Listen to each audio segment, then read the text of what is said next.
പറയാം. അപ്പം അങ്ങനെ പറഞ്ഞു കഴിഞ്ഞപ്പോൾ ഒരാൾ വന്ന് പറയാണ്, സാറേ ഇതൊക്കെ ഞങ്ങൾക്കറിയാം. എന്ത്? കരുണ ഇല്ലേ? ഞങ്ങൾ എല്ലാ ദിവസവും കുർബാനയിൽ ഈ കരുണാനിധിയായ കർത്താവ് ഈശോമിശിഹായെയാണ് സ്വീകരിക്കുന്നത്. പക്ഷേ പള്ളിയിൽ നിന്ന് പുറത്തിറങ്ങി കഴിഞ്ഞാൽ പിന്നെ ഒരു കരുണയും ഞങ്ങൾക്ക് കാണിക്കാൻ പറ്റില്ല. അതെന്തുകൊണ്ടാണെന്ന് ഞങ്ങളൊന്ന് പഠിപ്പിക്കും.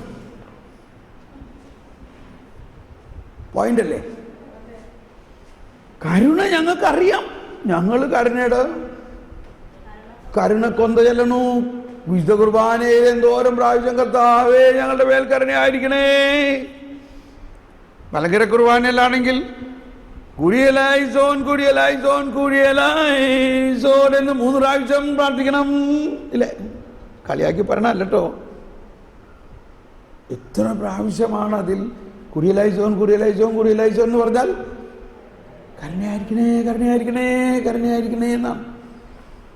അങ്ങനെ ഒരു മലങ്കര കുർബാന നമ്മൾ ഭക്തിപൂർവ്വം അർപ്പിച്ചു കഴിഞ്ഞാൽ ഒരു 100-ലധികം പ്രാവശ്യം കരുണയായിരിക്കണേ എന്നാണ് പറയണേ. സുറിയാനി കുർബാനയിൽ 33 പ്രാവശ്യം പറയുന്നുണ്ട്, കർത്താവ് ഞങ്ങളുടെ പാപങ്ങളും കടകളും പുറത്ത് ഞങ്ങൾക്ക് പുതിയ ജീവിതം നൽകി ഞങ്ങളെ സ്വർഗ്ഗരാജ്യത്തിലേക്ക് പ്രവേശിപ്പിച്ചു. അങ്ങയുടെ തിരുരക്തത്താൽ രക്ഷിച്ച ഈ മുടി ചൂടി നിൽക്കുന്ന സഭ എന്നെല്ലാം പറയും. ഈ കരുണ തന്നെയായ കർത്താവിനെ ശരീരവും രക്തവുമായിട്ട് നമ്മൾ സ്വീകരിക്കുന്നുണ്ടെങ്കിലും നമ്മൾ പുറത്തിറങ്ങുമ്പോൾ വീട്ടിൽ ചെന്ന് കഴിഞ്ഞ് കുർബാനയെല്ലാം ഭയഭക്തിയോടെ എല്ലാം കൂടി കരുണ തന്നെ നിറഞ്ഞ് വീട്ടിൽ ചെന്നപ്പോൾ എന്താ, ഒരാൾ ഇപ്പോഴും പുറത്ത് പുറച്ച് അവിടെ കിടക്കുകയാണ്. അതോടുകൂടി സകല കരുണയും തീർന്നു. ഇത്ര നേരമായിട്ട് എണിച്ചിട്ടില്ലേ? നിങ്ങളെ കൊണ്ട് ഞാൻ തോറ്റ്. ആ പശുവിന് പുല്ല് കൊടുത്തിട്ടില്ല, ആടിന് ഇത് കൊടുത്തിട്ടില്ല, അത് കൊടുത്തിട്ടില്ല, അതേ കഴിഞ്ഞ് രാത്രി പഴിച്ച പാത്രങ്ങളൊക്കെ ഇവിടെ തന്നെ കിടക്കണം, ഇതൊക്കെ നിങ്ങളൊന്ന് കഴുതി വെച്ചൂടെ? അപ്പോൾ പിള്ളേർ പറയാണ്, മമ്മി മമ്മി പള്ളിയിൽ പോയി വന്നിട്ട് ഇതാണോ സംസാരിക്കണേ? എന്നാൽ പിന്നെ പള്ളിയിൽ പോകാത്ത ഞങ്ങളാണ് നല്ലത്.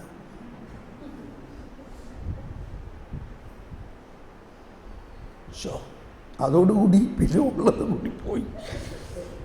ദൈവമേ, ഞാൻ ഇങ്ങനെ ഇനി ആരെയും കുറ്റം പറയരുന്ന് അയച്ചിട്ട് പള്ളിയിൽ നിന്ന് വന്നതാണ്. പക്ഷെ കുറ്റം കാണുമ്പോൾ ഓട്ടനെ പൊട്ടിത്തെറിക്കണം, പറയൊന്നുമല്ല.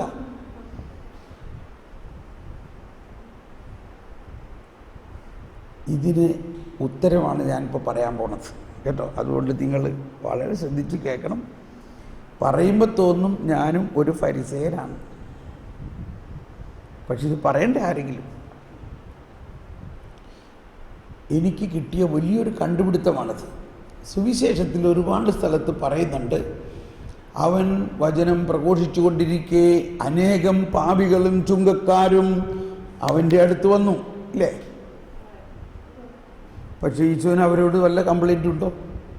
ഒരു കംപ്ലൈൻറ്റും ഇല്ല. അവരൊക്കെ കെട്ടിപ്പിടിക്കണം, ഈശോൻ്റെ കാല് കഴുകണ്, ഈശോൻ്റെ മേത്ത് ഓയിൻമെൻറ്റ് തേക്കണു, ഈശോനെ മുത്തണു. അത്ര സ്നേഹമാണ്. ആരോട്? പാപികളും ചുങ്കക്കാരും വേശ്യകളും വരെ. പക്ഷേ വേറൊരു കൂട്ടരിങ്ങ് മാറി നിന്നിട്ട് അവരുടെ നെറ്റിപ്പട്ടങ്ങൾക്ക് വീതി കൂട്ടിയും അവരുടെ തൊങ്ങലുകൾക്ക് നീളം കൂട്ടിയും മാറി നിന്നിട്ട് അവർ പറയണം, ഇവനെന്താണ് ഈ പാപികളോട് ഇങ്ങനെ കാണിക്കണേ? ഇത് ശരിയല്ല. അവർ പിറുപിറുത്തുകൊണ്ട് അവനെ കുറ്റപ്പെടുത്തുന്നു അല്ലേ?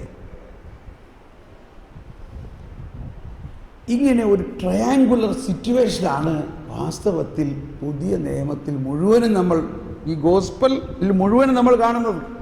ഒരു ട്രയാങ്കിൾ. യേശുവുണ്ട്, പാപികളുണ്ട്, അവരെ കുറ്റപ്പെടുത്തുന്ന ഫരിസേയർ. ഇനി ഈ കുറ്റപ്പെടുത്തൽ മൂത്ത് കഴിഞ്ഞപ്പോൾ ഇത്രയും കരുണാസമ്പന്നനായ യേശുവും അവരെ പറയണ കേട്ടാലും നമുക്ക് സഹിക്കില്ല. അതാരും നമ്മൾ പറയാറില്ല. കാരണം പറയാൻ കൊള്ളില്ല. എന്താ പറയണത്? ദുരിതം. ഫരിസേയരെ നിങ്ങൾക്ക് ദുരിതം. ഇപ്പോൾ ഇത് യേശു പറഞ്ഞതിൻ്റെ പേരിൽ പറയാണ്, നിങ്ങൾ വെള്ളയടിച്ച കുഴിമാടങ്ങളാണ്.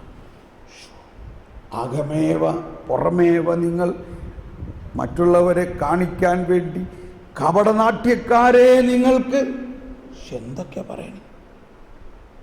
നിങ്ങൾ പുറമേക വളരെ വിശുദ്ധരായിട്ട് പുറമേനെ നിങ്ങൾ പ്രമാണങ്ങളെ പാലിക്കുന്നവരായിട്ട് കണക്കാക്കുന്നെങ്കിലും അകത്ത് നിങ്ങൾ ദുർഗന്ധം വഹിക്കുന്നവരാണ്.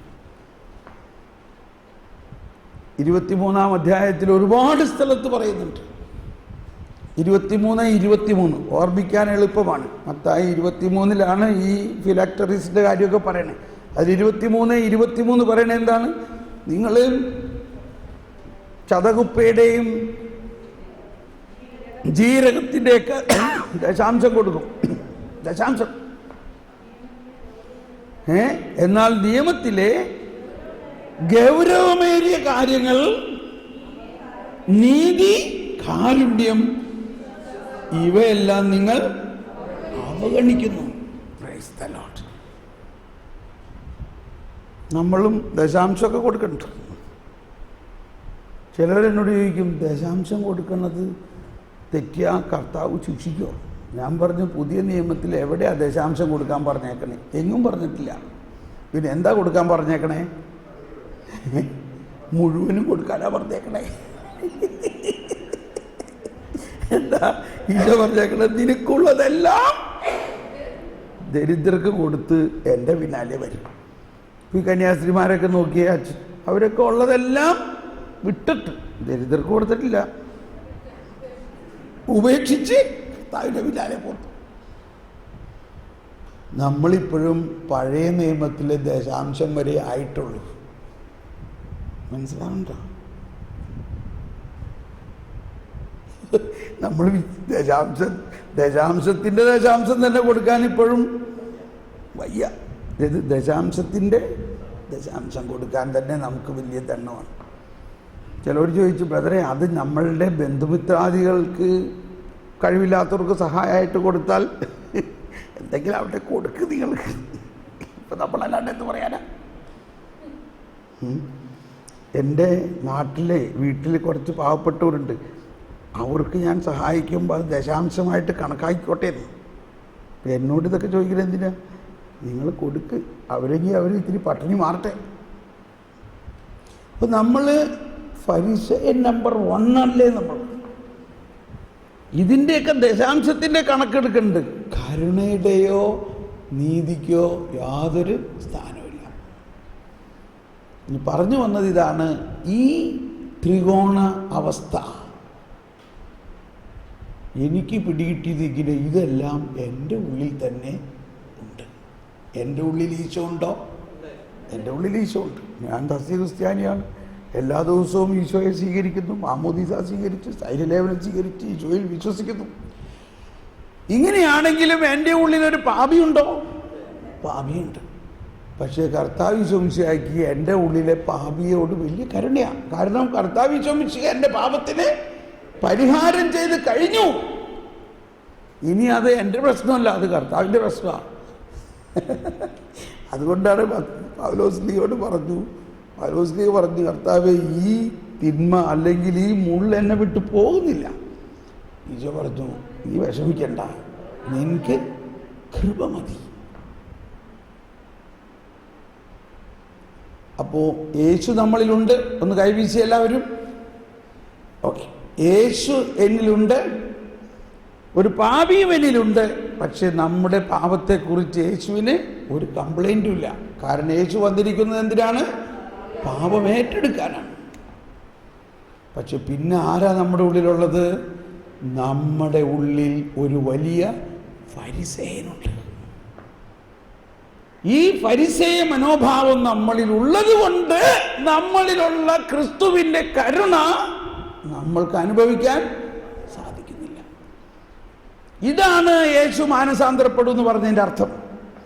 മാനസാന്തരപ്പെടുവിൻ എന്ന് പറഞ്ഞതിൻ്റെ അർത്ഥം, നിന്റെ മനസ്സ് ഈ കൽപ്പനകളുടെയും ചട്ടങ്ങളുടെയും നിയമത്തിൽ നിന്നും മാറി എന്നിലേക്ക് തിരിയുവിൻ, കരുണയിലേക്ക് തിരിയുവിൻ. ഞാൻ വന്നിരിക്കുന്നത് നിന്റെ പാപം ഏറ്റെടുക്കാനാണ്.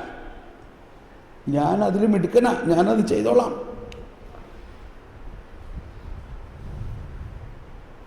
ഷോക്കടിച്ചോ? സത്യമാണത്. ഇന്നൊറ്റ ദിവസം കൊണ്ട് നിങ്ങൾക്കിത് കരുണയുടെ അനുഭവം വരും. നമ്മളിത് മനസ്സിലാക്കണം. കർത്താവീശോ മിശിഹ വന്ന് കഴിഞ്ഞിരിക്കുന്നു. കരുണയുടെ കവാടം നമ്മളിൽ തുറന്നു കഴിഞ്ഞിരിക്കുന്നു. കരുണ എന്നത് മെസറിക്കോർഡിയ എന്ന് പറഞ്ഞാൽ, ആ വാക്കിൻ്റെ അർത്ഥം മെസറി എന്ന് പറഞ്ഞാൽ കഷ്ടതയും ദുരിതവും, ദുരിത കഷ്ടതകളെല്ലാമാണ് മിസറി. ഈ മിസറി, ദുരിതങ്ങളും കഷ്ടതകളും ഉണ്ടായത് മനുഷ്യന്റെ പാപം മൂലമാണ്. അത് ആദവും ഹവ്വ മുതലുണ്ടായിട്ടുള്ളതാണ്. ആ മിസറി കോർഡിയ എന്ന് പറഞ്ഞാൽ ഹൃദയം, കോർ, ഹാർട്ട്, കാർഡിയോ, ഹാർട്ട്. കർത്താവ് മെസറിക്കോർഡിയയാണ് എന്ന് പറഞ്ഞാൽ കർത്താവിൻ്റെ ഹൃദയം എല്ലാ മനുഷ്യരുടെയും ദുഃഖ ദുരിത പാപബന്ധനങ്ങളെല്ലാം വലിച്ചെടുത്ത് അവനെ വിമോചിപ്പിക്കുന്ന, അവനെ സ്വതന്ത്രനാക്കുന്ന സ്വഭാവമാണ് കർത്താവിൻ്റേത്. മെസറിക്കോർഡിയ. മുടിയനായ പുത്രൻ മടങ്ങി വരുന്ന ഒരു ചിത്രം നമ്മൾ കണ്ടിട്ടുണ്ട്. മുടിയനായ പുത്രൻ മടങ്ങി വരുമ്പോൾ പിതാവ് അവനെ കെട്ടിപ്പിടിക്കുന്ന ഒരു ചിത്രമുണ്ട്. ഒരുപാട് ചിത്രങ്ങളുണ്ട്. അതിനകത്തൊരു ചിത്രം, ആ ചിത്രത്തിൽ നോക്കിയാൽ ആ പിതാവിൻ്റെ കരങ്ങളെ ഒന്ന് സൂക്ഷിക്കുകയാണെങ്കിൽ നമുക്ക് മനസ്സിലാകും, പിതാവിൻ്റെ രണ്ട് കരങ്ങളും വ്യത്യസ്തമാണ്. അധികാരം ശ്രദ്ധിച്ചിട്ടില്ല. അത് പിതാവിൻ്റെ രണ്ട് കരങ്ങളും വ്യത്യസ്തമാണ്. എന്താണ് അതിൻ്റെ പ്രത്യേകത? ഒരു കരം ഒരമ്മയുടെ കരം പോലെയാണ്, മറുകരം അപ്പൻ്റെ കരമാണ്. ഞാൻ ആ പടം ഒന്ന് അന്വേഷിക്കുകയാണ്. അതെങ്ങനെ കിട്ടുമ്പോൾ? ഇവിടെയുണ്ട്. ഇതാണ് ആ പടം. ഇങ്ങനൊരു പടം കണ്ടിട്ടുണ്ടല്ലോ, കാണാമോ? മുടിയനായ പുത്രൻ മടങ്ങി വന്നിട്ട് പിതാവ് ഇങ്ങനെ കെട്ടിപ്പിടിക്കണം. പിതാവിൻ്റെ മടിയിലാണ് പുത്രനെ, അവനിങ്ങനെ മുട്ടുകുത്തി കെട്ടിപ്പിടിക്കുമ്പോൾ കണ്ടോ, ഇതിൽ പിതാവിൻ്റെ വലത് കരം ഒരു അമ്മയുടെ കരമാണ്, ഇടത് കരം അപ്പൻ്റെ കരമാണ്. കാണുന്നുണ്ടോ? മനസ്സിലാവുന്നില്ലേ? ആ കൈയുടെ വ്യത്യാസം മനസ്സിലാവുന്നില്ലേ? കൈ വ്യത്യാസമുണ്ട്. അതാണ് ദൈവം വളരെ സ്നേഹനിധിയായ ഒരമ്മയാണ്. അതുപോലെ തന്നെ വാത്സല്യം നിറഞ്ഞ ഒരപ്പനാണ്. വാത്സല്യം മാത്രമാണ്. ആ അപ്പനും അമ്മയും ഒന്നിച്ച് ആണ് കരുണ.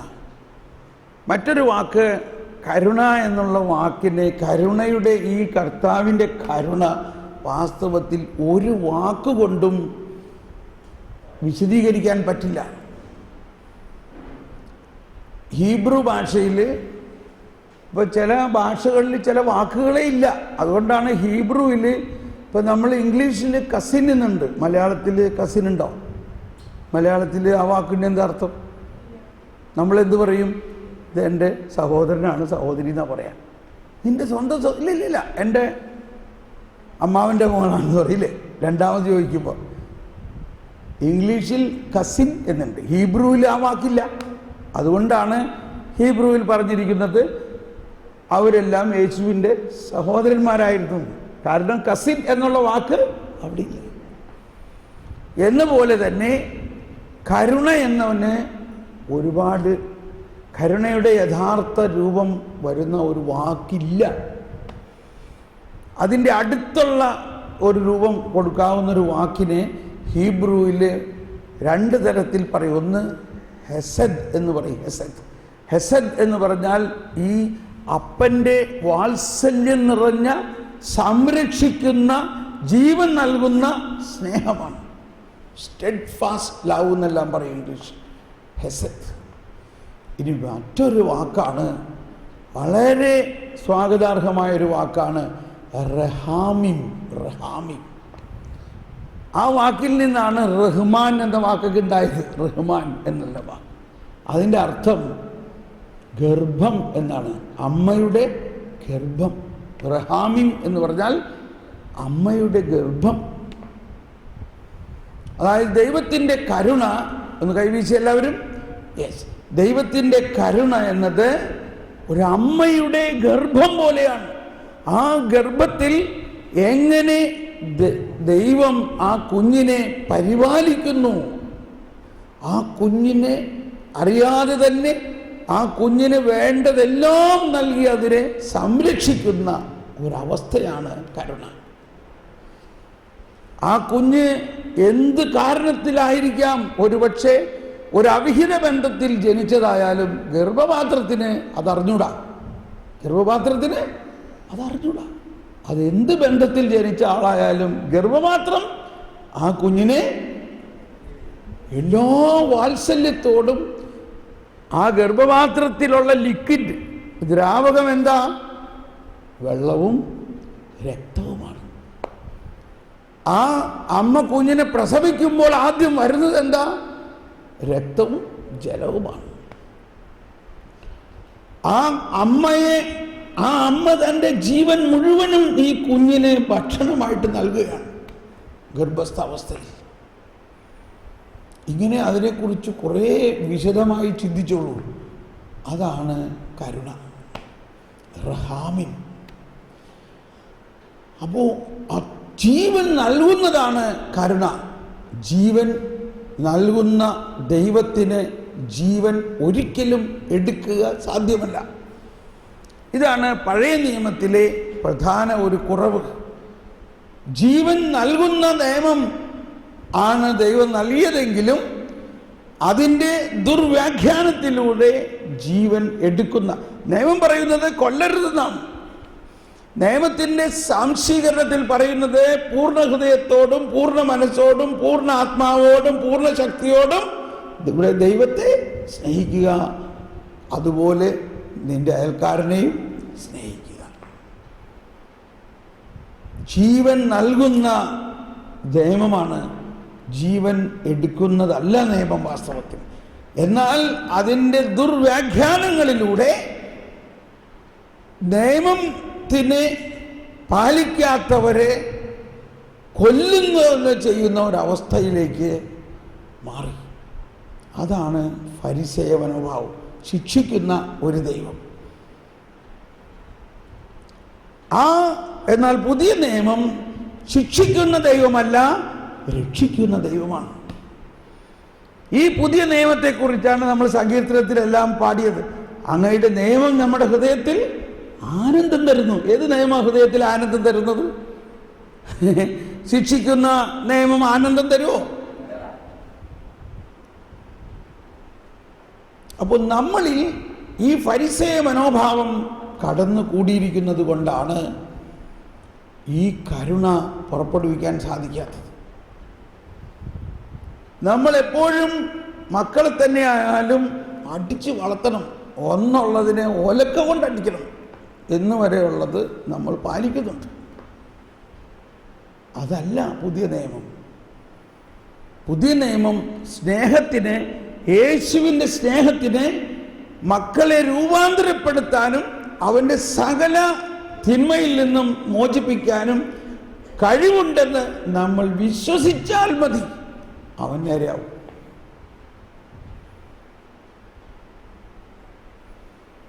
അപ്പോൾ നമ്മളിൽ രൂഢമൂലമായിരിക്കുന്ന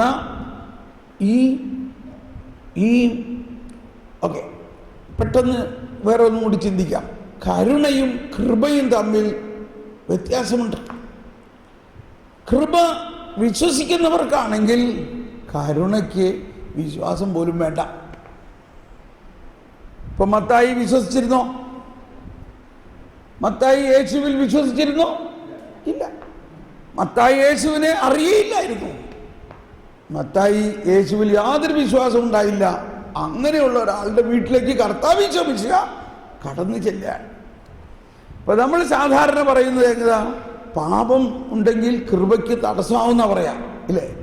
നീ ഇങ്ങനെ പാപം ചെയ്യുകയാണെങ്കിൽ ഈ പാപം കൃപയ്ക്ക് തടസ്സപ്പെടും എന്നാ പറയാം. അത് തെറ്റാണ്. കൃപ വന്നിരിക്കുന്നത് പാപത്തെ മാറ്റാൻ വേണ്ടിയാണ്. അപ്പൊ എങ്ങനെയാ പാപം കൃപയെ തടസ്സപ്പെടുത്തുന്നത്? പാപം പിശാചിലൂടെ ഉണ്ടായി, കൃപയും സത്യവുമാകട്ടെ യേശുക്രിസ്തുവിലൂടെ ഉണ്ടായി. ഏതാ വലുത്? യേശുക്രിസ്തുവിലുണ്ടായതാണ് വലുത്. അപ്പോൾ യേശുക്രിസ്തുവിൽ വിശ്വസിക്കുന്നുണ്ടെങ്കിലും നമ്മുടെ പ്രവൃത്തികളെല്ലാം ഒരു ഫരിസേയ മനോഭാവത്തിലാണ്. എനിക്കിത് മനസ്സിലായ ദിവസം ഞാൻ കുമ്പസാരിക്കാൻ ഓടുകയാണ് ചെയ്തത്. അത്രയ്ക്ക് എനിക്കൊരു അർജൻസി തോന്നി കുമ്പസാരിക്കാൻ.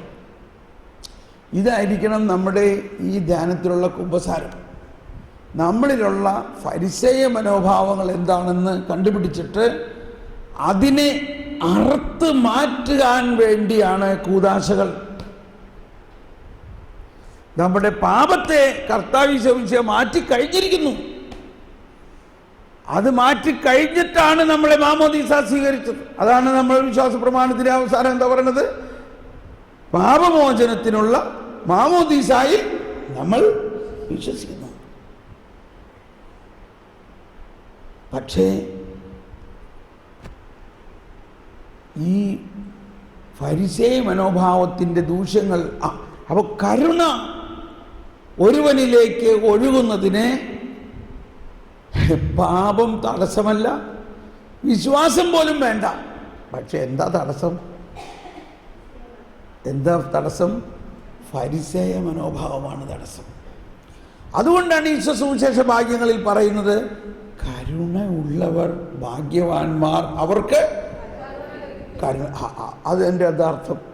ഒന്നുകൂടി പറഞ്ഞത്, കരുണ ഉള്ളവർ ഭാഗ്യവാന്മാർ, അവർക്ക് കരുണ ലഭിക്കുന്നു.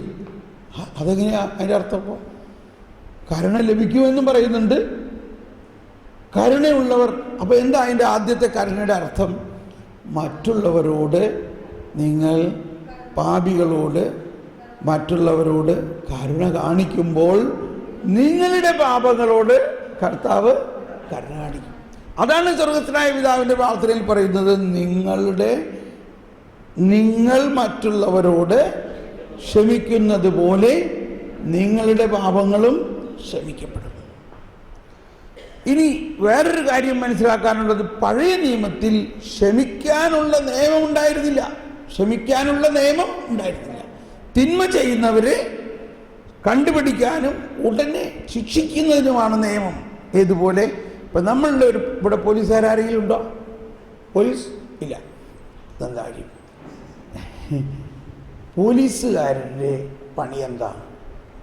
തിന്മ ചെയ്തവരെ അന്വേഷിച്ച് കണ്ടുപിടിക്കുക, ഉടനെ ടിക്കറ്റ് എടുത്ത് കൊടുക്കാതെ ഇത്ര രൂപ ഫൈൻ. ഇപ്പോൾ ഫൈൻ കൂട്ടുകയാണെന്ന് പറഞ്ഞില്ലേ? വണ്ടി ഓവർ സ്പീഡിൽ ഓടിച്ചാൽ പിടിച്ചു, ഉടനെ ഇത്ര രൂപ ഫൈൻ. സീറ്റ് ബെൽറ്റ് ഇല്ലാതെ വണ്ടി ഓടിച്ചാൽ പിടിച്ചു, ഉടനെ ഇത്ര രൂപ ഫൈൻ. ഹെൽമെറ്റ് ഇല്ലാതെ വണ്ടി ഇതൊക്കെ അയാളുടെ വീട്ടുകാരിയാണോ? അയാൾ നിയമം പാലിപ്പിക്കാൻ വേണ്ടി തെറ്റ് ചെയ്യുന്നവരെ കണ്ടുപിടിക്കണം. ഇനി 1000 രൂപ ഫൈൻ അടിച്ചിരിക്കുകയാണ്, നമ്മുടെ കയ്യിൽ കാശില്ല കൊടുക്കാൻ. ഇപ്പം നമ്മൾ ഈ പോലീസുകാരനോട് ചോദിക്കുകയാണ്, എന്നോട് കരുണ കാണിക്കണം, ഞാനിങ്ങനെ എമ്മാഹൂസിൽ ധ്യാനത്തിന് പോവുകയാണ്. ഇയാൾക്ക് ഈ ശിക്ഷ ഇളവ് ചെയ്ത് കൊടുക്കാൻ നിയമമുണ്ടോ? നിയമമില്ല. അപ്പോൾ ഇയാൾ എന്ത് പറയും? എൻ്റെ ചങ്ങാതി, എൻ്റെ ജോലി കളയല്ലേ, എൻ്റെ ജോലി കളയല്ലേ. കാരണം എൻ്റെ ഡ്യൂട്ടി നിങ്ങളുടെ തെറ്റ് കണ്ടുപിടിക്കാനും ആ തെറ്റിന് പിഴയടയ്ക്കാൻ ഉള്ള ശിക്ഷ തരാമെന്നുള്ളതാണ് എൻ്റെ ഡ്യൂട്ടി. അത് ക്യാൻസലാക്കാൻ എനിക്ക് നിയമമില്ല. കാര്യം മനസ്സിലായില്ലേ? A policeman has no law to cancel it. മാത്രമല്ല, ഈ പോലീസിൽ നിന്ന് ഇനി കോടതി പോയാലും കോടതി എന്തിനുള്ളതാണ്? നിയമമനുസരിച്ച് ഇന്നിന്ന നിയമം, എത്ര നിയമങ്ങളാണോ ലംഘിച്ചത് അത്രയും ശിക്ഷ അവന് കൊടുക്കാനാണ് കോടതി. ഒരു ശിക്ഷയും ഇളവ് ചെയ്യാൻ കോടതിക്ക് നിയമമില്ല. ഇന്നലത്തെ മിനിയാന്നത്തെ പേപ്പറിൽ വലിയൊരു വാർത്ത വന്നു. എവിടെയോ ഒരു രാജ്യത്ത് ഒരുവൻ ഒരു സോസേജ് കട്ടെടുത്തു, എന്നിട്ട് പോലീസ് പിടിച്ചു, കേസായി. അങ്ങനെ കേസ് പല കോടതിയായി അപ്പീൽ പോയി അവസാനം എവിടെയാണ്, ഏത് രാജ്യത്താണ്? സുപ്രീം കോടതിയിൽ വന്നപ്പോൾ ഇറ്റാലിയൻ ഇറ്റലിയിൽ ഇതൊക്കെ ഈ കരുണയുടെ വർഷത്തിൻ്റെ തരംഗമാണ്. ഇറ്റാലിയൻ സുപ്രീം കോർട്ട് പറഞ്ഞു, അവൻ്റെ വിശപ്പടക്കാൻ വേണ്ടി ഇച്ചിരി കട്ടെടുത്തത് തെറ്റൊന്നുമല്ല. അവൻ്റെ വിശപ്പടക്കാൻ വേണ്ടി അവൻ കട്ടെടുത്തത് തെറ്റല്ല, നമ്മുടെ സമൂഹത്തിൻ്റെ തെറ്റാണ്. അവന് വിശപ്പടക്കാനുള്ള സംവിധാനമില്ലാഞ്ഞത്. അവൻ്റെ വിശപ്പടക്കാൻ വേണ്ടി നമ്മൾ അവന് കൊടുക്കേണ്ടതായിരുന്നു. അതാണ് തെറ്റ്. അതുകൊണ്ട് അവിടെ കോടതി എല്ലാം ഇവൻ വാദിച്ചത് അവന് വലിയ തടവ് ശിക്ഷയൊക്കെ കൊടുത്തതിന് ഇളവ് ചെയ്തു തരാനാണ് വാദിച്ചത്. പക്ഷെ കോടതി എന്ത് ചെയ്തു? അവനെ നിരുപാധികം അതിൽ നിന്ന് ഒഴിവാക്കി. ഇതൊരു സമൂഹത്തിൻ്റെ തെറ്റാണ്. നമ്മുടെ ഒരു പൗരൻ പട്ടിണിക്ക് നടക്കുകയും ആളുകളെല്ലാം ബാക്കിയുള്ളവർ തിന്നു കുടിച്ച് സൂചിച്ച് നടക്കുകയും ചെയ്യുന്നതാണ് തെറ്റ്. കണ്ടോ? കരുണയുടെ വർഷത്തിൽ കോടതി അവൻ ചെയ്ത കളവിനെ അവൻ്റെ കൂടെ സപ്പോർട്ട് ചെയ്യാൻ. എനിവേ, അപ്പോൾ എന്തു പറഞ്ഞപ്പോഴാണ് നമ്മൾ അങ്ങോട്ട് വന്നത്? പോലീസുകാരന്, അതായത് നീതിന്യായ കോടതിക്ക് ഒരാളുടെ ശിക്ഷയെ റദ്ദാക്കാൻ യാതൊരു നിയമമില്ല. ഒരേ ഒരു നിയമമുള്ളത്, അവന് വേണമെങ്കിൽ ഇപ്പോൾ ഒരാൾ ശിക്ഷയ്ക്ക് വിധിച്ചു, അവന് കരുണ എവിടെ നിന്ന് കിട്ടും? പ്രസിഡന്റിൻ്റെ അടുത്ത് അപേക്ഷ കൊടുത്ത് ദയായാചന കൊടുത്താൽ ആ ദയായാചന പ്രസിഡന്റ് പരിശോധിക്കുകയാണ്. അതിൽ പറഞ്ഞിരിക്കുന്നത് ഇതാണ്: ഞാൻ തെറ്റ് ചെയ്തു, ഞാൻ വധശിക്ഷ കിട്ടാൻ അർഹനാണ്, എങ്കിലും എന്നോട് കരുണ കാണിക്കണം.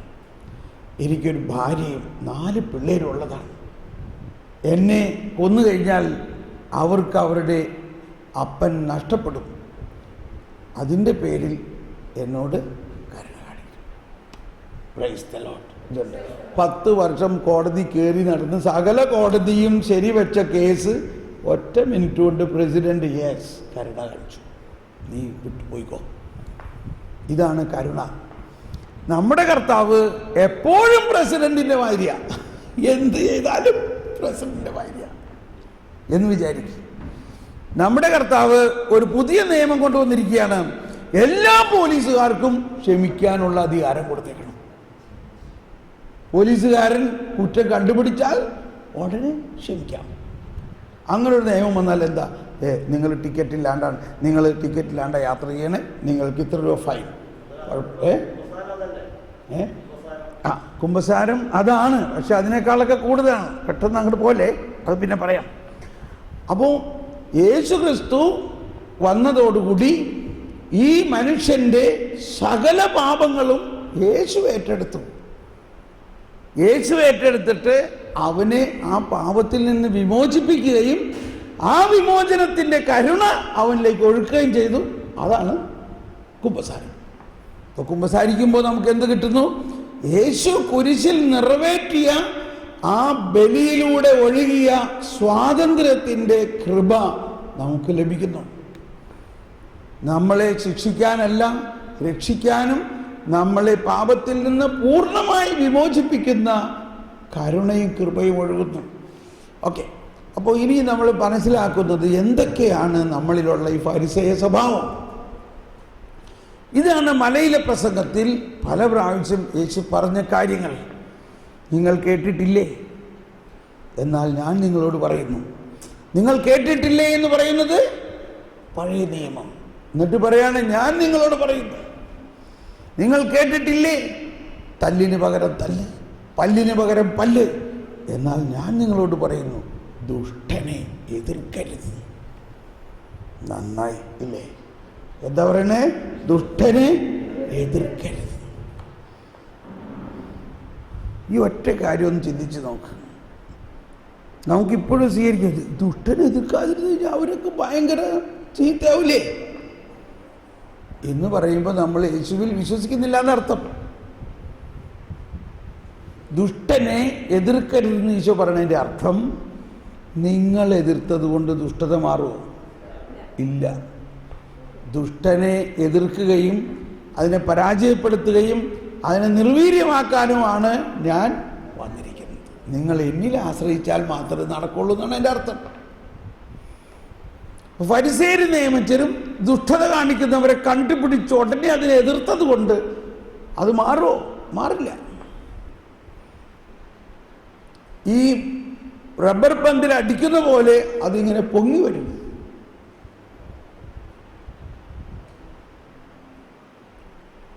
ഇത്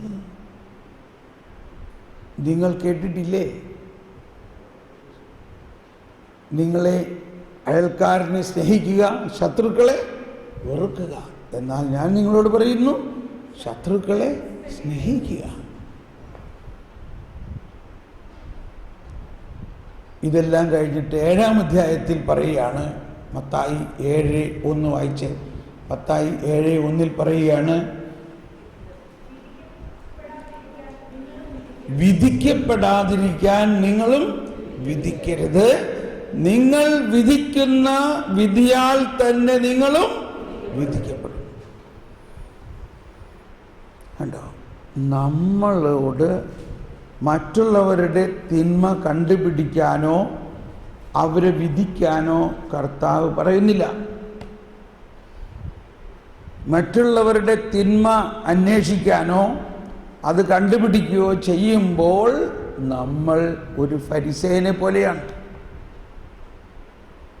അപ്പോൾ നമ്മൾ അത് ചെയ്ത ആൾ കണ്ടുകൊണ്ടത് എന്തായിരിക്കാം, പക്ഷേ അത് കണ്ട വേറൊരാളുണ്ട്. അതാരാ? കർത്താവ് ഈശോമിശിഹ. ആ കർത്താവ് ഈശോമിശിഹ എന്താ ചെയ്ത്? ആ കർത്താവ് ഈശോമിശിഹയെക്കുറിച്ച് യേശയ്യായിൽ പറയുന്നു എന്ന് വായിക്കാം. 42-ാം അധ്യായത്തിൽ 18, 19 വചനത്തിൽ പറയുന്നു. 42, യേശയ്യ 42, യേശയ്യ 42, 18, 19, 20 വരെ വചനം വായിക്കാം. അതിൽ പറയുന്നത് ഇതാണ്: അന്ധരേ, ബധിരരേ കേൾക്കുവിൻ, അന്ധരേ നോക്കിക്കാണുവിൻ, എൻ്റെ ദാസനല്ലാതെ ആരുണ്ട് കുരുടനായി?